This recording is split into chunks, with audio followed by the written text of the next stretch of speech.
तो नमस्कार दोस्तों, आज हम बात करेंगे टेक महिंद्रा लिमिटेड कंपनी के क्वार्टर 4 और एनुअल रिजल्ट्स के बारे में। कंपनी ने अपने क्वार्टर 4 और एनुअल रिजल्ट्स को पब्लिश कर दिया है और आपको बता दें कंपनी के बहुत ही बढ़िया रिजल्ट्स आए हैं। कंपनी ने काफ़ी अच्छी ग्रोथ दिखाई है और सबसे मेन बात यह है कि जिन लोगों ने ऑलरेडी इस कंपनी में इन्वेस्ट किया है उनके लिए सबसे बड़ी खुशखबरी ये है कि कंपनी ने बहुत ही तगड़ा डिविडेंड जो है वो डिक्लेयर किया है। कंपनी ने 15 रुपये पर इक्विटी शेयर का तो फाइनल डिविडेंड डिक्लेयर किया है, उसके अलावा सेम 15 रुपये पर इक्विटी शेयर का स्पेशल डिविडेंड भी डिक्लेयर किया है और ऑलरेडी कंपनी 15 रुपये पर शेयर का इंटरिम डिविडेंड नवंबर 2021 में पे कर चुकी है। तो कुल मिला के पूरे साल में कंपनी ने 45 रुपये पर इक्विटी शेयर का बहुत ही तगड़ा डिविडेंड दिया है उन अपने इन्वेस्टर्स को जिन्होंने ऑलरेडी इस कंपनी में इन्वेस्ट किया हुआ है। उसके बाद अब बात करते हैं कंपनी के क्वार्टर 4 के रिजल्ट्स के बारे में। तो सबसे पहला जो पैरामीटर है हम वो देखते हैं रेवेन्यू, और इस क्वार्टर में जो कंपनी के रेवेन्यू आए हैं वो हैं 12,116 करोड़ रुपए, जबकि लास्ट क्वार्टर में 11,451 करोड़ रुपए थे और लास्ट ईयर के मार्च क्वार्टर में 9,730 करोड़ रुपए थे। और यहाँ पे देखें तो दोनों ही पैरामीटर में कंपनी को ग्रोथ मिली है। कंपनी का जो ईयर ऑन ईयर बेसिस है उसके हिसाब से 25% जो है वो इंक्रीज़ हुए यहाँ पे रेवेन्यू और 6% के हिसाब से क्वार्टर ऑन क्वार्टर बेसिस पे भी कंपनी के रेवेन्यु इंक्रीज़ हुए हैं।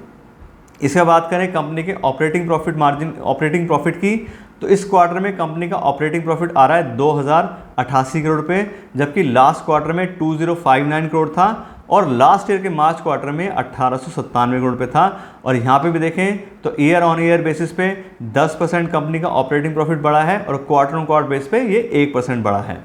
इसके बात करें कंपनी के ऑपरेटिंग प्रॉफिट मार्जिन की, तो इस क्वार्टर में कंपनी का ऑपरेटिंग प्रॉफिट मार्जिन आया है 17% का, जबकि लास्ट क्वार्टर में 18% का था और लास्ट ईयर के मार्च क्वार्टर में 20% था। तो यहाँ पे देखें तो ऑपरेटिंग प्रॉफिट मार्जिन जो है वो दोनों ही पैरामीटर पे कम हुआ है। इसके बाद करें कंपनी के प्रॉफिट बिफोर टैक्स की, तो इस क्वार्टर में कंपनी का प्रॉफिट बिफोर टैक्स आ रहा है 1873 करोड़ रुपये, जबकि लास्ट क्वार्टर में 1886 करोड़ रुपये था और लास्ट ईयर के मार्च क्वार्टर में 1544 करोड़ रुपये था। यहाँ पे देखें तो ईयर ऑन ईयर बेसिस पे 21% की बहुत ही अच्छी ग्रोथ मिली है प्रॉफिट बिफोर टैक्स में, लेकिन क्वार्टर ऑन क्वार्टर बेसिस पे थोड़ा सा कम हुआ है। इसके बाद करें कंपनी के नेट प्रॉफिट की, तो इस क्वार्टर में कंपनी का नेट प्रॉफिट आया है 1506 करोड़ रुपये, जबकि लास्ट क्वार्टर में 1368 करोड़ रुपये था और लास्ट ईयर के मार्च क्वार्टर में 1081 करोड़ रुपये था। और यहाँ पे भी देखें तो ईयर ऑन ईयर बेसिस पे 40% की बहुत ही अच्छी ग्रोथ मिली है कंपनी को और क्वार्टर ऑन क्वार्टर बेसिस पे भी कंपनी का जो नेट प्रॉफिट है वो 10% बढ़ा है। इसके बाद करें कंपनी के अर्निंग पर शेयर की, तो इस क्वार्टर में कंपनी की अर्निंग पर शेयर आ रही है 15 रुपये 49 पैसे, जबकि लास्ट क्वार्टर में 14 रुपये 10 पैसे थी और लास्ट ईयर के मार्च क्वार्टर में 11 रुपये 17 पैसे थी। यहाँ पे भी देखें तो सेम नेट प्रॉफिट की तरह ईयर ऑन ईयर बेसिस पे 40% ग्रोथ मिली है कंपनी को अर्निंग पर शेयर में और क्वार्टर ऑन क्वार्टर बेसिस पे भी 10% ग्रोथ आई है। तो इस तरह से कंपनी के क्वार्टर 4 के रिजल्ट देख के हम क्लियरली कह सकते हैं कि कंपनी के रिजल्ट बहुत ही बढ़िया आए हैं। कंपनी ने टॉप लाइन से लेकर बॉटम लाइन तक लगभग सारे ही पैरामीटर्स में जो है ग्रोथ दिखाई है, जो कि बहुत ही बढ़िया साइन है। तो दोस्तों अभी तक तो बात होगी कंपनी के क्वार्टर 4 के रिजल्ट के बारे में। अब बात करें कंपनी के एनुअल रिजल्ट्स के बारे में कि पिछले साल के मुकाबले इस साल कंपनी में क्या ग्रोथ आई है। तो सबसे पहले इस साल के पैरामीटर हम चेक करते हैं कंपनी का रिवेन्यू। तो इस साल कंपनी का रिवेन्यू आया है 44,646 करोड़ रुपये, जबकि लास्ट ईयर में 37,855 करोड़ रुपये था। और यहाँ पे देखें तो कंपनी को डबल डिजिट में 18% की बहुत ही अच्छी ग्रोथ मिली है रिवेन्यू के अंदर। उसके बाद करें कंपनी के ऑपरेटिंग प्रॉफिट की, तो इस साल का कंपनी का ऑपरेटिंग प्रॉफिट आया है 8,020 करोड़ रुपये, जबकि लास्ट ईयर में 6,796 करोड़ रुपये था और इसमें भी कंपनी को 18% की बहुत ही अच्छी ग्रोथ मिली है।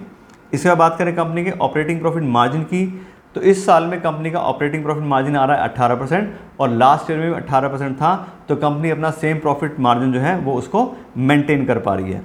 इसके बाद बात करें कंपनी के प्रॉफिट बिफोर टैक्स की, तो इस साल का कंपनी का प्रॉफिट बिफोर टैक्स आ रहा है 7,452 करोड़ रुपये, जबकि लास्ट ईयर में 5,953 करोड़ रुपये था और इसमें भी देखें तो 25% कंपनी को बहुत ही बढ़िया हाइक मिला है प्रॉफिट बिफोर टैक्स में।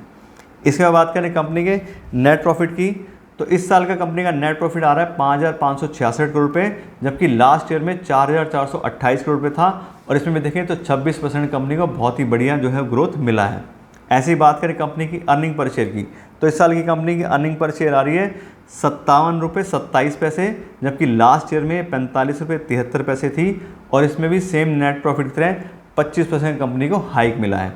तो इस तरह से हम अगर चाहे ईयर ऑन ईयर बेसिस पे देख लें चाहे क्वार्टरली देख लें, दोनों ही पैरामीटर कंपनी में बिल्कुल क्लियरली ग्रोथ दिखाई दे रही है। हमने सब एनुअल रिजल्ट भी देखे हैं तो इसमें भी कंपनी के रेवेन्यूज भी इंक्रीज हुए हैं और कंपनी का नेट प्रॉफिट भी इंक्रीज हुआ है। तो सेम कंपनी ने अपने ईयरली प्रॉफिट्स में भी टॉप लाइन से लेके बॉटम लाइन तक सारे ही पैरामीटर्स में बहुत अच्छी ग्रोथ दिखाई है। इस तरह से हम बिल्कुल क्लियरली कह सकते हैं कि कंपनी के रिजल्ट बहुत ही बढ़िया आए हैं और कंपनी के रिजल्ट्स के बारे में आपको डिटेल नॉलेज दे दी है। आशा करता हूँ आपको वीडियो अच्छी लगी होगी। अगर आपको वीडियो अच्छी लगी हो तो इसको लाइक और शेयर ज़रूर कीजिएगा और मेरे चैनल को भी सब्सक्राइब कर लीजिएगा। Thank you so much.